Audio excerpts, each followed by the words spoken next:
Christ told us in the book of John chapter 16 verse 33 that in the world ye will have troubles, but be of good cheer, for I have overcome the world. With these challenges, the devil moves to stop people's progress and to turn them away from God.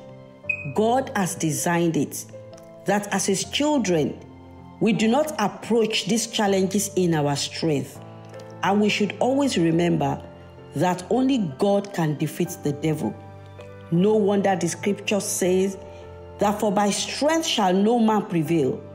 The book of Ephesians chapter 6 from verse 10 gave us the strategy to win the battle and the armor to ensure that we are not wounded on the battleground.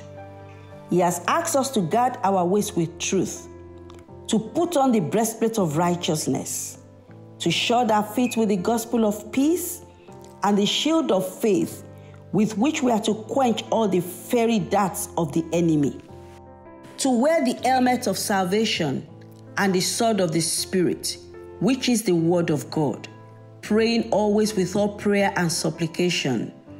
The book of Kings told us about David when he went to war with Goliath. King Saul dressed him up with an armor in such a way that David would not be wounded by the darts of Goliath. Unfortunately, David tried to walk in this armor, but he was not comfortable in it, and so he told King Saul he would not be able to wear and use this armor. He removed it and decided to use what he had used in the past. He brought out his sling and he chose 5 smooth stones, and with this, he conquered Goliath. This teaches us that the armor that God introduced us to in Ephesians 6 may not be fit if we don't learn to use them ahead of challenges and troubles. We need to have used them ahead of time.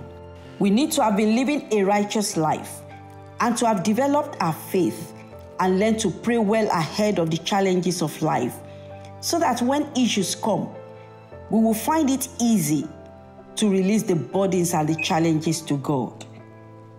My prayer for you and I is that we would not be consumed by the challenges of life. In the name of Jesus, if you are listening to me and you feel overburdened with life, I ask that the help of God will attend to you, and I command peace into your situations, into your circumstances, in the mighty name of the Lord Jesus. Thank you for listening to me. Thank you for watching this video. If this video has blessed you, kindly like, comment, and subscribe to my YouTube channel.